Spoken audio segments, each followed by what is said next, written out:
So you've decided you want to learn 3D. Maybe you downloaded Blender already. Maybe you've even opened it once, looked at that default cube, the million buttons you don't understand, and quietly closed it again. Or maybe you're still on the fence, watching videos like this one, trying to figure out if this is actually worth the time before you commit.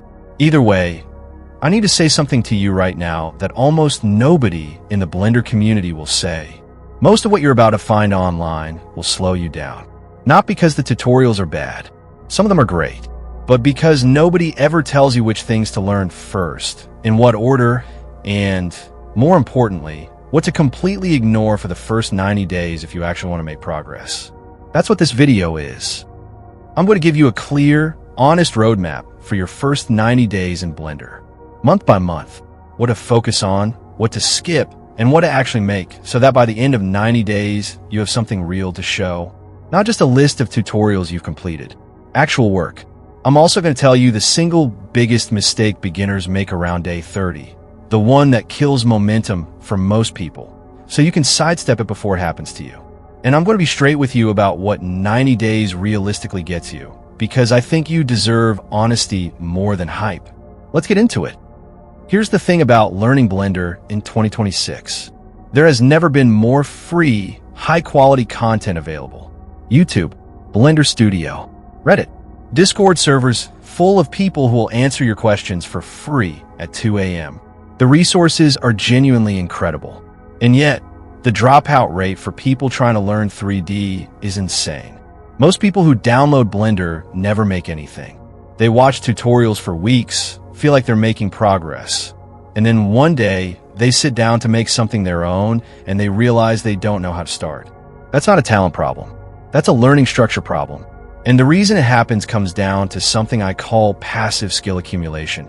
And it's the thing I need to warn you about before you even open Blender. I'll explain exactly what that is and how to avoid it. But first, let me walk you through month 1. Month 1, foundation without overwhelm. Month 1 has one job. Get comfortable in the workspace and make ugly things. That's it. Not beautiful things. Not portfolio-ready things. Ugly, broken, imperfect things made by you, not by following someone else's hand step by step. Here's what I'd actually focus on in the first 30 days. Week 1, learn the interface, not the tools. Before you model anything, spend a few sessions just navigating. Learn how to move around the viewport. Learn the basic shortcuts. G to grab, R to rotate, S to scale.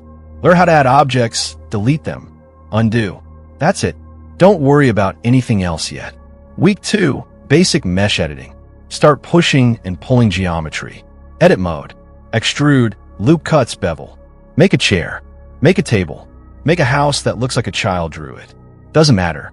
You're training your hands to understand 3D space. And that only happens by doing, not by watching. Week 3 and 4, one complete small project. Pick something simple. A room interior. A stylized character head. A product mock-up. Finish it. Render it. Post it somewhere. Even if it's just your phone's camera roll. The act of completing something is more valuable in month 1 than any individual skill you could learn. Now, here's the passive skill accumulation problem I mentioned, because it usually hits right around week 3. Around day 30, something happens to almost every beginner. You've been watching tutorials. You've been following along. And when you're following along, it actually feels pretty good. You're making stuff that looks decent. The instructor knows exactly where to click, and you feel like you're getting it. But then you try to make something original, something that's not in any tutorial, and suddenly you freeze. You don't know where to start. You can follow steps, but you can't think in 3D yet. That feeling, that gap between following and doing, that's the wall most people hit and never get past. And the reason most people never get past it isn't because they're not talented. It's because of how they've been spending their time in month 1. But there's a specific shift you can make heading into month 2 that closes that gap faster than anything else. Month 2, building a real workflow. Month 2 is where you stop following and start thinking. This is where you deliberately wean yourself off tutorial dependency. And the way you do that is by changing the type of challenge you give yourself. Here's the shift: reference over instruction. Instead of searching how to make X in Blender, and copying someone's steps. You find a photo, a design, a product, a piece of architecture, and you figure out how to recreate it yourself. You're allowed to Google specific problems. You're allowed to ask in communities, but you're not following a step-by-step. You're problem solving. This is uncomfortable. That's the point. Discomfort is where the actual skill lives. In month 2, I'd focus on 3 things specifically. First, shading and materials. This is what separates renders that look like plastic from renders that look real. Spend real time here. Learn the principled BSDF. Understand roughness, metallic, normal maps. This alone will level up your work more than almost anything else. Second, lighting. Bad lighting ruins good models. Good lighting saves mediocre ones. Learn 3-point lighting. Experiment with HDRI environments. Learn the difference between how light behaves on different surfaces. Your renders will look completely different within a week. Third, complete 2 personal projects. No tutorials, just you and a reference image. 2 finished renders by the end of month 2, even if they're rough. By the end of month 2, you're not a beginner anymore.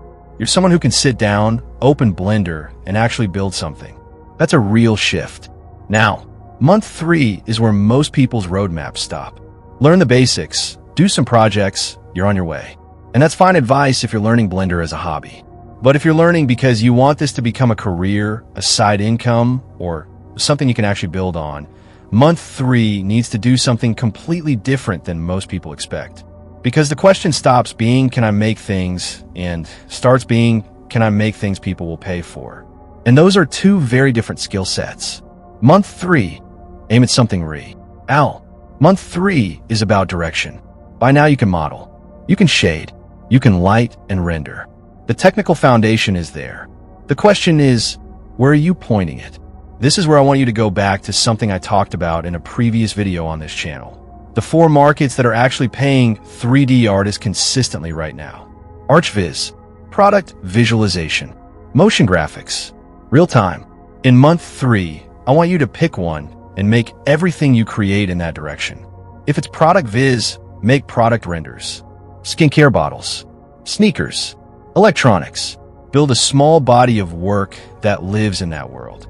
If it's ArchViz, model a room interior, then another one, then a building exterior.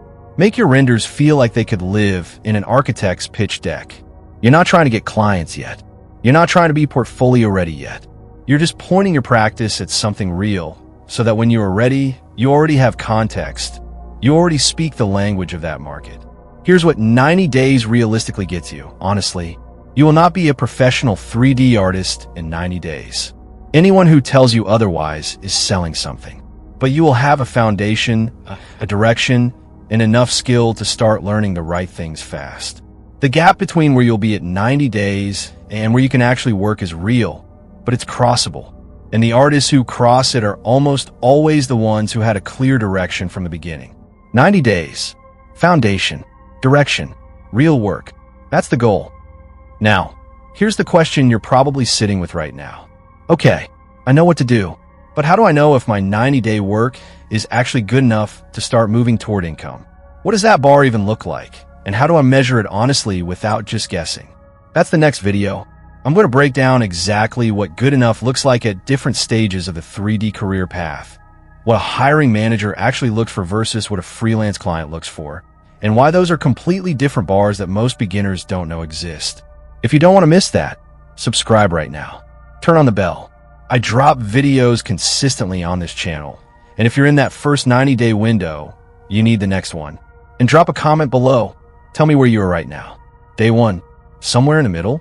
Hit that wall at day 30 I talked about. Tell me.